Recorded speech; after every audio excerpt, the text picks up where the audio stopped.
Hello friends, कैसे हैं आप सब। उम्मीद करते हैं कि आप सभी स्वस्थ होंगे और अच्छे से तैयारी भी कर रहे होंगे। इसी क्रम में आज की क्लास में हम डीएलएड फोर्थ सेमेस्टर के 5th पेपर सोशल साइंस के कुछ इम्पोर्टेंट अति लघुत्तरीय प्रश्नों को हल करेंगे। ये प्रश्न परीक्षा में 1 मार्क्स के आते हैं और बहुत ही इम्पोर्टेंट होते हैं। डीएलएड की पेपर में बहुविकल्पीय प्रश्न और अति लघुत्तरीय प्रश्न ये बहुत ज्यादा इम्पोर्टेंट होते हैं, क्योंकि यदि आप इन क्वेश्चंस को करके आते हैं तो आपके मार्क्स ज्यादा आने की संभावना बढ़ जाती है। तो आप इन क्वेश्चंस पर जरूर ध्यान दें। तो आइए स्टार्ट करते हैं क्वेश्चन नंबर 1 से। पहला प्रश्न है 1857 के प्रथम स्वाधीनता संग्राम के दौरान भारत का गवर्नर जनरल कौन था। 1857 के स्वतंत्रता संग्राम में भारत के गवर्नर जनरल कौन थे। तो यहाँ पर सही जवाब होगा लॉर्ड कैनिंग। 1857 के समय जब हमारा विद्रोह हुआ था तो उस समय लॉर्ड कैनिंग ये भारत के गवर्नर जनरल थे। नेक्स्ट क्वेश्चन है, हम महात्मा गांधी को राष्ट्रपिता कहकर क्यों संबोधित करते हैं। ये है राष्ट्रपिता, थोड़ा सा मिस्टेक हुआ है। महात्मा गांधी को राष्ट्रपिता क्यों कहते हैं। महात्मा गांधी को राष्ट्रपिता सबसे पहले किसने कहा था, ये भी इम्पोर्टेंट क्वेश्चन है। महात्मा गांधी को राष्ट्रपिता सबसे पहले कहा था सुभाष चंद्र बोस ने, और उन्होंने महात्मा गांधी को राष्ट्रपिता इसलिए कहा क्योंकि उन्होंने देश में भय, संदेह, कमजोरी आदि को दूर करने में अपना अभूतपूर्व योगदान दिया और एक नए भारत का निर्माण भी करने में महत्वपूर्ण भूमिका निभाई। इन सभी कारणों से सुभाष चंद्र बोस ने उन्हें भारत का राष्ट्रपिता कहा। नेक्स्ट क्वेश्चन है, 1857 के प्रथम स्वाधीनता संग्राम पर लिखी गई सरकारी किताब कौन सी थी।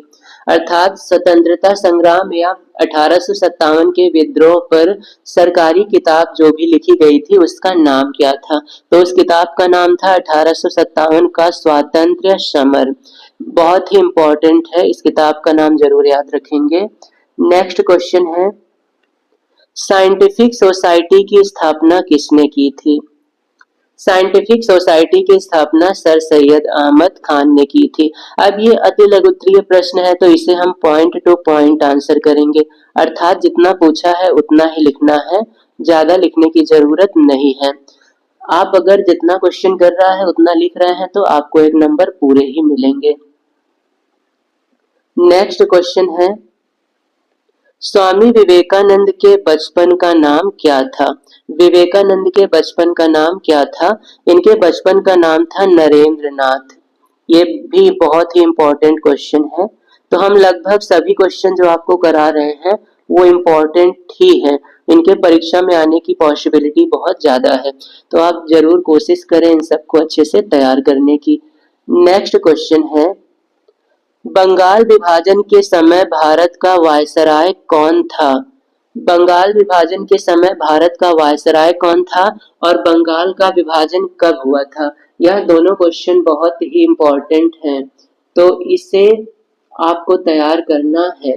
तो सबसे पहले हम बात करते हैं बंगाल विभाजन के समय भारत के वायसराय कौन थे। तो वायसराय थे लॉर्ड कर्जन। और ये विभाजन कब हुआ था।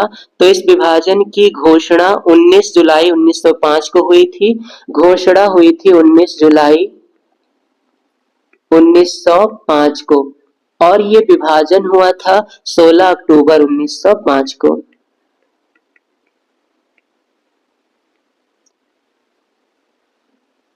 नेक्स्ट क्वेश्चन है, 1911 ईस्वी में दिल्ली में आयोजित दिल्ली दरबार में इंग्लैंड का कौन सा सम्राट सम्मिलित हुआ था। अर्थात दिल्ली दरबार में इंग्लैंड का कौन सा सम्राट आया था।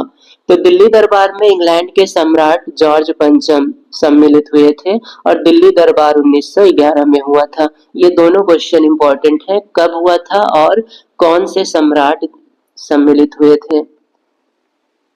नेक्स्ट क्वेश्चन है, चौरी चौरा कांड किस आंदोलन के समय हुआ था। चौरी चौरा कांड उत्तर प्रदेश के गोरखपुर जिले के एक चौरी चौरा नामक कस्बे में हुआ था।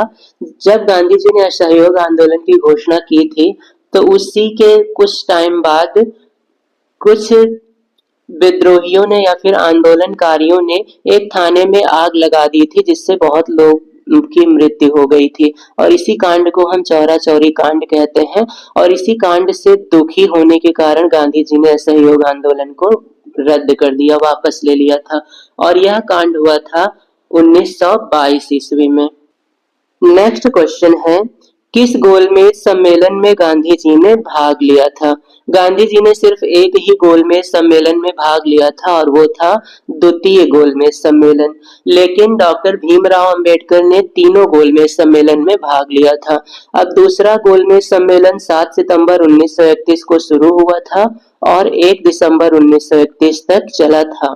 तो 7 सितंबर से 1 दिसंबर 1931 तक द्वितीय गोलमेज सम्मेलन हुआ था। नेक्स्ट क्वेश्चन है, संयुक्त राष्ट्र संघ की सुरक्षा परिषद में कितने सदस्य राष्ट्र होते हैं? अर्थात सुरक्षा परिषद में सदस्यों की संख्या कितनी है? तो सुरक्षा परिषद में टोटल 15 सदस्य होते हैं। इन 15 सदस्य में 5 स्थायी और 10 अस्थायी होते हैं। और भारत इन स्थायी सदस्यों में सम्मिलित नहीं है, ये बात भी याद रखेंगे। नेक्स्ट क्वेश्चन है, मिड डे मील योजना किस वर्ष प्रारंभ की गई थी? मिड डे मील योजना को कब प्रारंभ किया गया था? तो यह योजना 1995 में प्रारंभ की गई थी। नेक्स्ट क्वेश्चन है, सूर्य से आने वाली हानिकारक पराबैंगनी किरणों से कौन सा रोग उत्पन्न होता है? सूर्य से आने वाली किरणों में कुछ किरणें ऐसी होती हैं जो अल्ट्रावायलेट होती हैं। इन किरणों से हमारी त्वचा को बहुत नुकसान होता है, और कभी-कभी तो त्वचा का कैंसर होने की भी संभावना बढ़ जाती है। और इस हानिकारक किरणों से हमें बचाता कौन है? तो वायुमंडल में ओजोन नाम की एक परत पाई जाती है। ये परत सूर्य से आने वाली हानिकारक किरणों को अवशोषित कर लेती है और सभी सुरक्षित किरणों को पृथ्वी तक आने देती है। तो हानिकारक किरणों से या पराबैंगनी किरणों से रक्षा करती है ओजोन परत, और इससे बीमारी होती है त्वचा का कैंसर। नेक्स्ट क्वेश्चन है, जल प्रदूषण की माप हम किससे करते हैं? कैसे पता करते हैं, या किस मापक के द्वारा या किस मात्रक के द्वारा हम जल के प्रदूषण को व्यक्त करते हैं? तो जल के प्रदूषण को हम व्यक्त करते हैं बायोलॉजिकल ऑक्सीजन डिमांड से। इसमें जल में कितना ऑक्सीजन है उसकी मात्रा को व्यक्त किया जाता है, biological oxygen demand. Next question है, 2011 की जनगणना के अनुसार भारत का लिंगानुपात कितना है? 2011 में भारत का लिंगानुपात बताना है। तो 2011 में भारत का लिंगानुपात लगभग 943 के आसपास था, 943। तो यहाँ पर 940 लगभग मान दिया है। 943 लिंगानुपात का मतलब है कि 1000 पुरुषों पर 943 महिलाएं हैं। इसका मतलब 1000 अगर मेल हैं तो फीमेल की संख्या सिर्फ 943 है। नेक्स्ट क्वेश्चन है, विटीकल्चर क्या है? तो विटीकल्चर अंगूर के उत्पादन से संबंधित होता है। तो अंगूर से संबंधित उद्यान विज्ञान की एक शाखा को हम विटीकल्चर कहते हैं। इसमें अंगूर की बुवाई, पोषण, देखरेख, फलों का उत्पादन आदि विषयों पर अध्ययन किया जाता है। नेक्स्ट क्वेश्चन है, भारत किस गोलार्ध में स्थित है? तो भारत किस गोलार्ध में स्थित है? ग्लोब को 2 भागों में बांटा जाता है। ये हमारी है भूमध्य रेखा। ये इसे उत्तरी गोलार्ध और दक्षिणी गोलार्ध 2 भागों में बांट देती है। अब भारत उत्तरी गोलार्ध के पूर्वी भाग में स्थित है, यहाँ कहीं स्थित है, मान लेते हैं इधर। तो उत्तरी गोलार्ध में है और साथ ही साथ पूर्वी भाग में है। तो यहाँ पर हमारा जवाब होगा भारत पृथ्वी के उत्तरी पूर्वी गोलार्ध में स्थित है। नेक्स्ट क्वेश्चन है, 1857 के विद्रोह की असफलता के 2 कारण बताइए। 1857 के विद्रोह में क्यों असफल रह गए थे? असफलता का 2 कारण था, सैनिकों के पास सैन्य सामग्री उपलब्ध नहीं थी, और साथ ही साथ किसी का कुशल नेतृत्व भी उनके पास में नहीं था। ये 2 वजह है। वैसे तो वजह बहुत सी है, असमय इसका प्रारंभ होना भी एक वजह ही थी। तो आप कोई भी 2 कारण लिख सकते हैं। नेक्स्ट क्वेश्चन है, कृषि पर आधारित दो उद्योगों के नाम लिखिए। ऐसे उद्योग जो कृषि से चलते हो, तो कपड़ा उद्योग ये कपास पर आधारित है।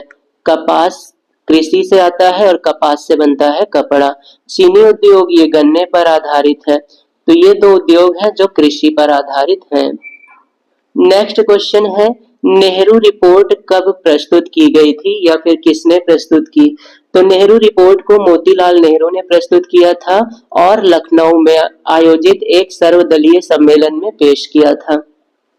कब किया था? तो ये डेट है 28 अगस्त 1928 को।